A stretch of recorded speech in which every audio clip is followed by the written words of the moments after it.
சரணபவ அன்பர்கள் அனைவருக்கும் ஆத்ம வணக்கங்கள். இந்த பதிவு ஏப்ரல் மாதம் நடைபெறவிருக்கும் பொதுவான பலன்களை ராசி பலனாக காணவிருக்கிறோம். இந்த ஏப்ரல் மாதத்தில் ஒரு 5 கிரகம் நம்மளுக்கு மிரட்டல் விடுத்து கொண்டிருக்குது. இந்த 5 கிரகங்கள் நமக்கு ஆட்டத்தை காட்டுமா, இல்லை அடித்து ஆடி களம் இறங்கணுமா, இல்லை அதிர்ஷ்டத்தை தருமா அப்படின்னு டைட்டில் வைக்கலாம். ஏன்னா அந்த அளவுக்கு இந்த 5 கிரக கூட்டணி கால சக்கரத்தின் 12ஆம் இடத்தில் அமர்ந்து சூரியன், சுக்கிரன், புதன், சனி, ராகு இந்த கூட்டணி 12 ராசிக்கு எப்படிப்பட்ட பலன்களை அளிக்க இருக்குதுன்னு பார்க்க இருக்கிறோம். இதில் புதன் இந்த மாதம் 3ஆம் தேதி வக்ர நிவர்த்தி அடைஞ்சிருவார். சுக்கிரன் இந்த மாதம் 13ஆம் தேதி வக்ர நிவர்த்தி அடைஞ்சிருவார். செவ்வாய் மாத ஆரம்பத்தில் அவர் மிதுனத்தில் இருப்பார். 2ஆம் தேதியே உடனே கடகத்தில் அமர்ந்து விடுகிறார். கேது ஆஸ் யூஷுவலாக நம்மளுக்கு கன்னியில் இருக்கிறார். சந்திரன் நமக்கு மேஷத்தில் உதயமாயிடுவார் பரணியுடைய சாரத்தில். சூரியன் இந்த மாதம் 13ஆம் தேதி மேஷத்துக்கு அமர்ந்துடுவார். குரு ரிஷபத்தில் அமர்ந்திருக்கிறார். இப்போ இந்த குரு சுக்கிரன் பரிவர்த்தனை அதுவும் ஸ்ட்ராங்காக நம்மளுக்கு பலனை கொடுக்க போகுது. இந்த காலகட்டம் சூரியன் ஆத்மகாரகன் ஆன்மகாரகன் இந்த மாத பிற்பகுதியில் ஸ்தான பலம் அடைகிறார், உச்சநிலை அடைகிறார். நீ கவலைப்படாதப்பா, உன்னை நான் பார்த்துக்கிறேன்ப்பா, உனக்கு ஒன்றுன்னா ஓடியாந்துடுறேன்ப்பா அப்படின்னு நம்ம சொல்லிட்டனாலே அங்கே சூரியன் சிறப்பாக ஆக்டிவேட் ஆகிடும். ஆண் பெண் இருவருக்குமே, குறிப்பாக ஆணுக்கு சூரியன் பலமாக இருக்கணும். யார் எழுந்து நிற்கணுன்னாலுமே சூரியன் பலமாக இருக்கணும். உடலில் உள்ள அனைத்து எலும்புகளுக்கும் காரகன் சூரியன். அதனால் அந்த ஆன்ம காரகன் பலமாக இருக்கணும்னா அடுத்தவங்களுக்கு தைரியம் கொடுத்துட்டாலே போதும், இயல்பாக சூரியன் ஆக்டிவேஷன் ஆகிடுவார். இந்த கோள்களின் கோச்சார நிலையாலும் இந்த 5 கிரக கூட்டணி என்ன மாதிரியான செயல்பாடுகளை இந்த 12 ராசிக்கும் தரவிருக்குது என்பதை பார்க்க இருக்கிறோம். பதிவினை முழுமையாக கேளுங்க, ஸ்கிப் பண்ணாதீங்க. இதில் சொல்லியிருக்கிற எளிமையான வழிபாடுகள், வாழ்வியல் செயல்பாடுகளை பின்பற்றி உங்கள் வாழ்வை வளமாக்கிக் கொள்ளுங்கள். ராசி தனுசு லக்னத்திற்கான பலன்களை காணவிருக்கிறோம். இந்த ஏப்ரல் மாதம் எப்படி இருக்கும் அப்படின்னு பார்க்கும்போது சனி பகவான் பயிற்சியாகி நம்மளுக்கு அர்த்தாஷ்டம சனியாக செயல்பட்டு கொண்டிருக்கிறார். அதை தாண்டி நம்மளுக்கு ராசி அதிபதி 6லையும் பூர்வ புண்ணியாதிபதினு சொல்லக்கூடிய இறைவனுடைய ஒரு அனுகிரகம் இருக்குது அப்படின்னு சொல்றத போய் நம்மளுக்கு செவ்வாய் 8ஆம் இடத்தில் நீசம் ஆயிட்டாரு.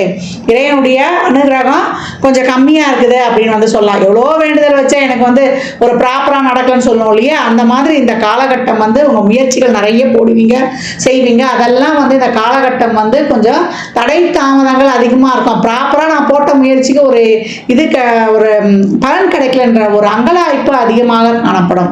இந்த காலகட்டம் தொழிலில் நிறைய ஒரு வேலை பளு, ஒரு பணிச்சுமை, ஒரு வீட்டிலே ஒரு சுயமாக ஒரு தொழிலெலாம் நாங்கள் ஆரம்பிக்கணும் அப்படின்னு நினைக்கிறவங்களாம் அவசரப்பட்டு ஒரு அகலக்காலெலாம் வைத்திராதீங்க. பொறுமையாக ஒவ்வொரு செயலையும் செய்யுங்க. வேலை செய்கிற இடத்துல மேலதிகாரி உடன் பணிபுரிபவர்கள்லாம் கொஞ்சம் அனுசரித்து செல்லணும். இந்த காலகட்டம் புதுசாக ஆரம்பிக்கிறேன், புதுசாக ஏதாவது ட்ரை பண்ண போகிறோன்னா கொஞ்சம் நீங்கள் ஆற போடணும். இந்த காலகட்டம் லோன் வாங்குற விஷயத்தெல்லாம் ரொம்ப கவனமாக இருந்துருங்க.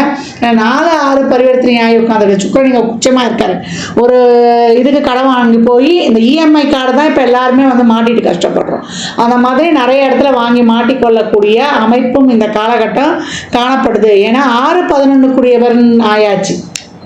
அப்போ சுக்கிரன் இந்த காலகட்டம் எந்த ஒரு பிரச்சனையும் ரொம்ப பெருசாகும். குடும்பத்தில் உறவுகள்கிட்ட பேச்சுவார்த்தை செய்கிறதா இருக்கட்டும், அக்கம் பக்கம் இருக்கிறவங்க கிட்ட ஒரு அனுசரணையாக போகிறது, இதெல்லாம் ரொம்ப கவனமாக இருக்கணும் அப்படின்னு சொல்லியாச்சு. இந்த உடல் ஆரோக்கியத்தில் ரொம்ப கவனம்.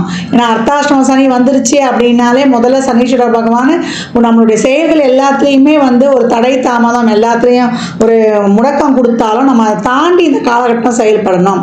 தொழிலில் ஒரு சிலருக்கு தசாபதிலாம் சிறப்பாக இருக்கும்பொழுது ஒரு வெளியூர் பிரயாணத்தையும் இந்த இடத்துல கொடுத்துருது அப்படின்னு சொல்லலாம். புதிய முயற்சிகளை வேகமாக செய்யணும் கொள்ளணும்னு இந்த காலகட்டம் ரொம்ப துரிதமாக எடுக்காதீங்க. நார்மலாக ஒரு லைஃப் போகுதுன்னா அப்படியே கடந்து விடுவது ரொம்ப சிறப்பு. வாய் வார்த்தை, கமிட்மெண்ட்ஸு, பணம் கொடுக்கல் வாங்கல், குடும்ப உறவு தான் எடுத்துகிட்டு போய் கொடுத்தேன், எங்கள் சொந்தக்காரங்க தான் ஒரு ஜாமீன் கையெழுத்து போட்டேன் அப்படின்றதெல்லாம் இந்த காலகட்டம் வைத்து கொள்ளக்கூடாது. கணவனாக இருந்தாலும் மனைவியாக இருந்தாலும் இந்த காலகட்டம் எல்லா விஷயங்களும் ஒருவருக்கொருவர் பரஸ்பரம் பரிமாறிக்கொள்ளணும்.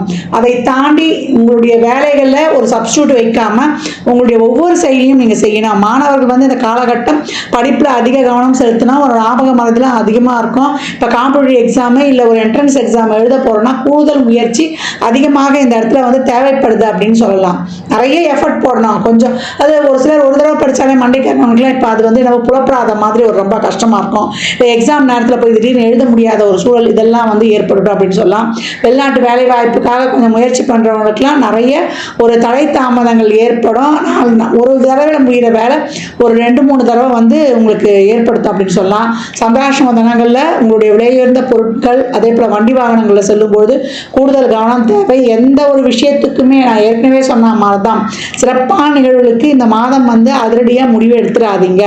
எல்லா விஷயங்கள்லையும் நம்ம வந்து ஒரு தொழில் சார்ந்த விஷயமாகட்டும், ஒரு சுப நிகழ்வுகள் பேச்சுவார்த்தை ஆகட்டும், இல்லை நம்ம ஒரு பொருளாதார சார்ந்த ஒரு முடிவெடுக்கிறோன்ற சொன்னாலும், அதே போல் ஒரு வண்டி வாகனம் மாற்றுறதுலேருந்து, ஒரு லோன் வாங்குறதுலேருந்து, ஒரு வீடு கட்டுறதுலேருந்து, அதுக்காக நம்ம வந்து மூவ் பண்ணுறதுலேருந்து, ஒரு இடம் வாங்குறது கூட இப்போ பத்திரம்லாம் கொஞ்சம் சரியாக பார்த்துக்கொள்ளணும். இல்லைன்னா தேவையில்லாத ஒரு அர்த்தம் வாங்கின இடத்த வாங்கி ஏமாறக்கூடிய வாய்ப்புகள்லாம் இருக்கும் அப்படின்னு சொல்லலாம். எல்லா விஷயத்திலையும் கொஞ்சம் ஆற போட்டு அடுத்து வரக்கூடிய மாதங்களில் கொஞ்சம் கிரக நகர்கள் நல்லா இருக்கும். அந்த காலகட்டம் நீங்கள் முயற்சி செய்யலாம். இந்த மாதம் வந்து நீங்கள் வந்து முதல்ல ஒரு அப்சர்வ் பண்ணுங்கள். உங்களுடைய தனித்திறமையை வச்சு நீங்கள் வந்து இந்த காலகட்டம் மூவ் ஆன் பண்ணுங்கள். பெருசாக வந்து முதலீடு பண்ணுற முயற்சி பண்ணுறேன்னு சொல்லாதீங்க. உணவு பழக்க வழக்கங்களையும் தூக்கத்தையும் வந்து முறையாக கடைபிடிக்கும்போது தனுசு வந்து பெரும்பாலும் இந்த உடல் ஆரோக்கியத்து குறைபாடுலேருந்து தவிர்த்து விடலாம். ரொம்ப மண்டைக்கெலாம் ஏற்றிக்கக்கூடாது. எப்பயும் வந்து ஒரு நல்ல ஒரு காரியத்தை முடிக்கிற வரைக்கும் தூங்காதவர்கள் தனுசு. ஒரு நியமனம் வகுத்து ஒரு டைம் பாக்ஸ்க்குள்ளே உங்களை ஃபிக்ஸ் பண்ணி கொண்டீங்கன்னா உங்களுக்கு கிடைக்காம பாக்கியம் வேறு யாருக்கு கிடைக்க போகுது. எப்போ வாழ்க்கையில் வந்து ஒரு டைமோட ப்ராப்பரோடு நீங்கள் வந்து செயல்படும்பொழுது வெற்றி உங்களுக்கு நிச்சயம் அப்படின்னு சொல்லியாச்சு. தனுசு இந்த மாதம் அனைத்து விஷயங்களையும் கவனமாக இருக்கும்பொழுது சிறப்பான பலன்களை பெற்றுக்கொள்ளலாம். வயதில் மூத்தவங்கள்லாம் நீங்கள் வந்து கவனமாக இருக்கணும். ஒரு படி ஏறுறது இறங்குறது, தண்ணி இருக்கிற விஷயங்களை கொஞ்சம் பார்த்து நடக்கிறது. அதே போல் உடல் ஆரோக்கியத்தில் ஒரு இருதய சம்மந்தப்பட்ட பிரச்சனை, சளி தொந்தரவு, அதை ஒரு கீழே விழுந்த ஒரு சிராப்பு காயம், ஒரு காய் கட் பண்ணும்போது வெட்டிக்கிறது, இதெல்லாம் கொஞ்சம் இருக்கும். வீட்டில் வந்து எப்போவுமே அந்த ஃபோன் சார்ஜ் போடும்போது போட்டுட்டு அப்படியே பேசுறது, அதே போல் நம்ம வந்து ஒரு காரம் சம்மந்தப்பட்ட உணவுகளை வந்து கொஞ்சம் பார்த்து இந்த காலகட்டம் எடுத்துக்கொள்ளணும். விலையுயர்ந்த பொருட்கள், எலக்ட்ரானிக்ஸ் பொருட்கள்லாம் கொஞ்சம் கவனமாக வச்சுக்கோங்க.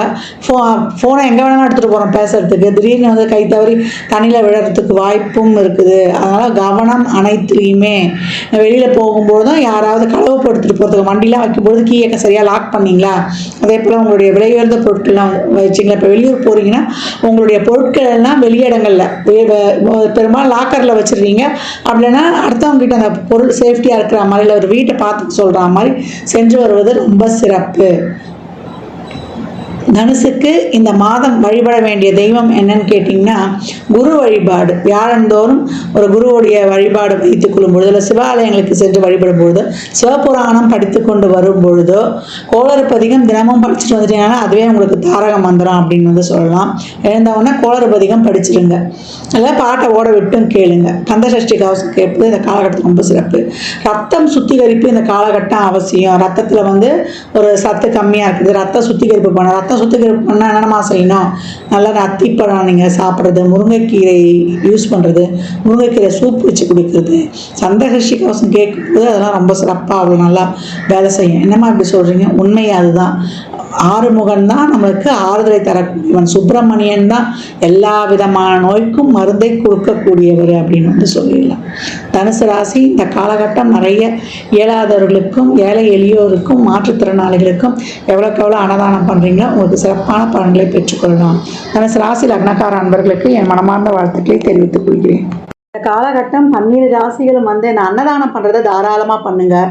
வாயில்லா ஜீவன்களுக்கு வந்து தாராளமாக உங்களால் இயன்ற உதவிகளை செய்யுங்க. இல்லை அந்த மாதிரி இருக்கிற அமைப்புங்களுக்கு நிதி உதவி பண்ணிடுங்க. முதியோர் இல்லங்கள், தூய்மை பணியாளர்கள், துப்புரவு பணியாளர்களுக்கு உங்களால் இயன்ற உதவிகள்லாம் தாராளமாக செய்யுங்க. ஏன்னா சனி இருக்கக்கூடிய இடம் 12ஆம் இடம். எவ்வளோக்கு எவ்வளோ நீங்கள் தான தர்மங்கள்லாம் பண்ணுறீங்களோ தேவையில்லாத விரயங்கள், நம்ம மனசு கஷ்டப்படுற மாதிரி ஒரு ஹாஸ்பிட்டல் செலவெல்லாம் ரொம்ப குறையும், அனாவசிய செலவு குறையும். இந்த மாதிரி நல்ல காரியங்கள்லாம் செய்யும்பொழுது நம்மளுக்கு சந்தோஷமாக செலவு பண்ணிடலாம்.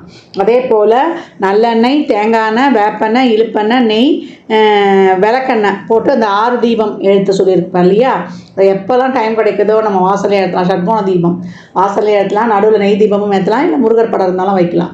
இந்த மாதிரி ஏற்றி வழிபடும் பொழுது உங்களுடைய அனைத்து விதமான பிரச்சனைகளும் தீரும். இந்த வேப்பெண்ணெய்லாம் ஊற்றி எழுதும்போது வாசல் எடுத்துங்க. வீட்டில் எழுத்தும்போது 1 சொட்டு 2 சொட்டு அந்த காமாட்சி அம்மன் விளக்குலையே கூட நீங்கள் ஊற்றிடும்போது ரொம்ப சிறப்பாக இருக்கும். கோயிலில் நிறைய உதிரியாக எலுமிச்சம்பழத்தை வாங்கி கொடுங்க.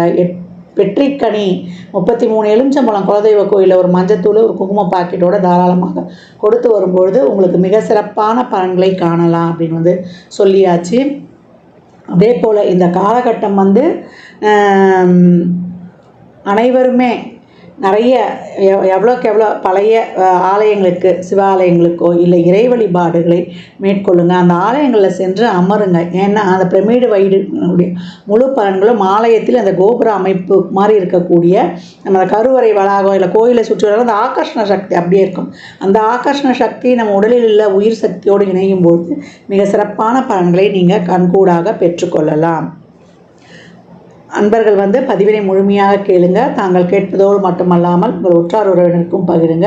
மற்றும் ஒரு சிறப்பான பதிவில் சந்திக்கும் வரை தங்களிடமிருந்து விடைபெற்றுக் கொள்வது ஆதித்ய சொர்ணலக்ஷ்மி. ஜாதகம் பார்க்க விரும்பும் அன்பர்கள் இந்த எண்ணிற்கு ஒரு மெசேஜ் செய்யுங்க. தங்களுக்கான விவரங்கள் அளிக்கப்படும். அப்பாயின்மெண்ட் பெற்றுக்கொள்ளலாம். ஜாதகம் சிறந்த முறையில் கணித்து பார்த்து தரப்படும். வாஸ்து பார்த்து தரப்படும். வாஸ்துப்படி வீடு கட்ட பிளான்கள் போட்டு தரப்படும். எண்ணியல் படி பெயர் வைத்துக் கொள்ளலாம்.